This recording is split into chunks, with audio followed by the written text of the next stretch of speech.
Welcome back. This is Karen Dumas, and you are listening to The Pulse on 910 AM Superstation. This is Radio Our Way with the most powerful voices in the urban community. Our next guest is, we often ask ourselves or talk to our friends about whether or not we're doing what we really, really want to do. Well, Bill Sikalik was a management consultant. He was running a large technology projects for their clients, but he was also an ultra marathon runner, having completed up to the 50-mile distance. But, he got tired of New York City. He's working in Manhattan. He missed being in nature and felt it was time for an adventure. And I'm going to bring him in to let you know what he did about it. Hey, Bill, how are you? Great, Karen. Thanks for having me. Well, thank you, and I'm sorry we missed you when you were running through Detroit, but I certainly appreciate you taking time to talk with us today. So you were kind of fed up with the city. Tell us what you did as a result.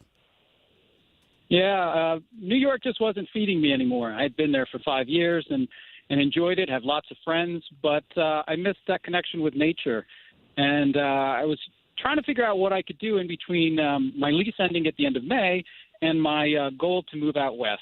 And I read that it was the National Park Service 100th anniversary this year.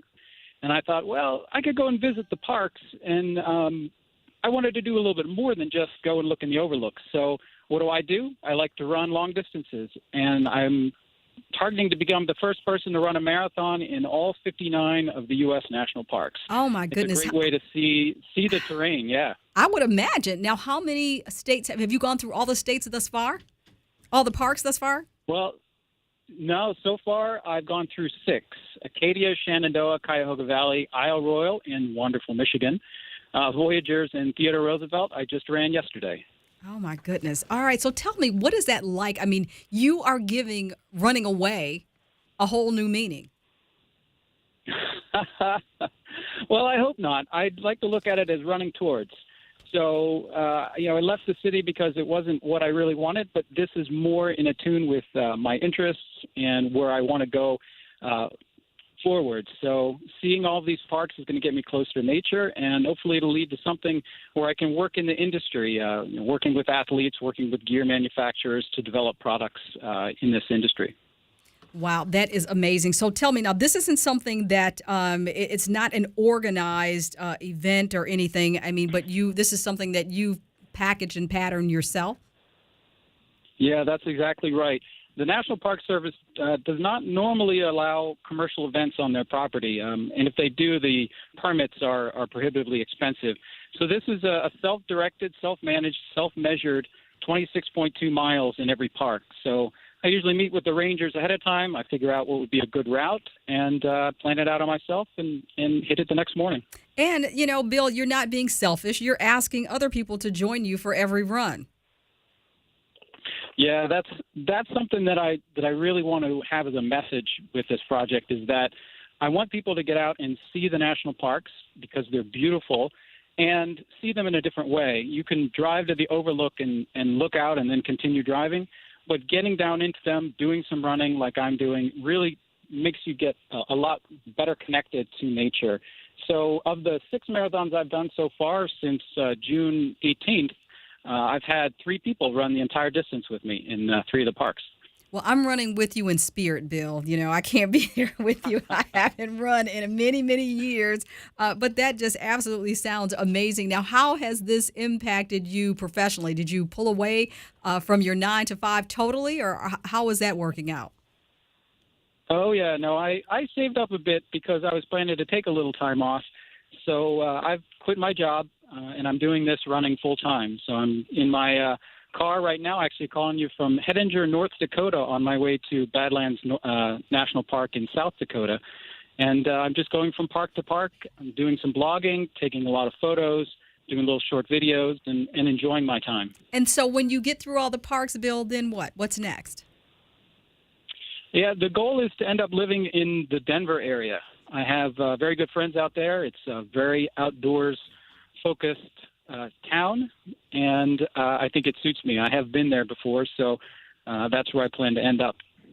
This is great. So runningtheparks.com is where people can find your blog, your pictures, and kind of keep up with you? That's absolutely it. And please reach out if someone is in a national park and would like to run some or all of the marathon. I've got my schedule there. Right now It fluctuates as time goes on due to weather and things, but it's I try to keep it updated. So I'd love to have people join me. Well, Bill, I have to ask you, like, how does this make you feel? I mean, you're 44 years old. You've kicked, what was a successful profession to do something that was in your heart to do. I mean, how do you feel like when you're running and you're like, I'm running the national parks? Yeah, it's actually exciting. I ran Theodore Roosevelt yesterday and actually did a little extra. I did 30 miles in the park, and I saw two people the entire time. And I'm in the middle of the Badlands, and it's just exhilarating. It's a feeling of connection with nature. It's a challenge to you personally. And when you complete a marathon, regardless of whether it's in a national park, you have that sense of fulfillment. And being able to do it in a national park is even more fulfilling. Now, have you ever done anything like this, just kind of abandoned, all apparent logic, tossed it to the wind to do something? Have you? I mean, this sounds like a 21-year-old kind of thing, but certainly better 44 than not at all. Have you, is this part of your personality to just say, I'm not going to do what I'm supposed to do. I'm going to do what I want to do? Karen, it's. I hope it's part of my personality now. I was talking with a gentleman who was at the campground in North Dakota here last night, and he said the only time you ever feel old is when you start to have regrets. And I don't want to have any regrets. So it was very apropos, and things like that have been happening as I've been going from place to place. People like that have been really sort of excited about it, and then bringing up words of wisdom like that are just amazing. Well, I'm going to run with you by staying up to date on runningtheparks.com. And certainly you're on social media platforms, keeping people informed and up to date and sharing what I know is an amazingly beautiful experience, seeing our country at literally ground level.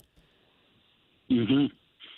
Yeah, it's a little like a selfish thing. I tell people I'm going to see 59 of the most beautiful places in the world, much less in our country, and I'll see them as most people don't, like down within the actual park. Lots of people hike, and I appreciate that, and I think that more people should. But getting and doing 26.2 miles or more in some cases is just a whole new perspective. Now, Bill, when are you expected to complete your target number of parks? Yeah, so I'm estimating if all goes planned, and knock on wood, it's going to be 18 months to 2 years. And a lot of that will depend on weather, how my body holds up, and how my finances hold up. So I do have a crowdfunding link on my website if someone is inspired about my project here and would like to help me out. First, I'd love them to join me in a run. But second, monetarily is great as well. Well, I think New Balance or somebody ought to, sponsor this run. I think it's a great, I do. I think it would be a great branding opportunity for, for a running shoe company to kind of, plaster something on your back, Bill, and kind of follow you across the country.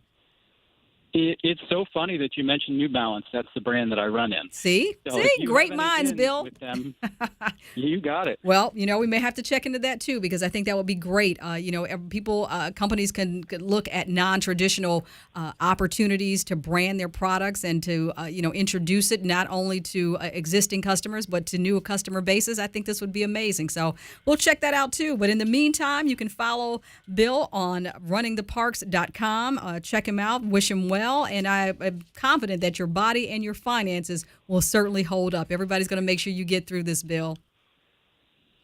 Thanks so much, Karen. I appreciate it. All right, thanks. We may have to talk to you in a couple months to see what's going on from there, okay? Yeah, I'd love to provide you an update anytime. All right, we'll do that. Thank you so much, Bill. I appreciate it. Take care. You think about all the things that you want to do. I mean, Bill just said, I'm not going to do this anymore. I'm tired. I want to be in touch with nature. He saved his money. But like he said, you only start to get old when you have regrets. Think about it. You guys are young. I mean, that's what I tell young people all the time. Whatever, do what it is that you have to do. Be willing to make the sacrifice now. There are so many people that take jobs or pursue opportunities out of obligation and responsibility. I got to do this because I got bills to pay. I mean, life happens. I got that.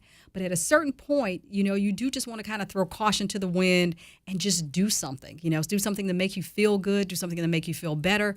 And at the end of the day, do something to make you feel happy.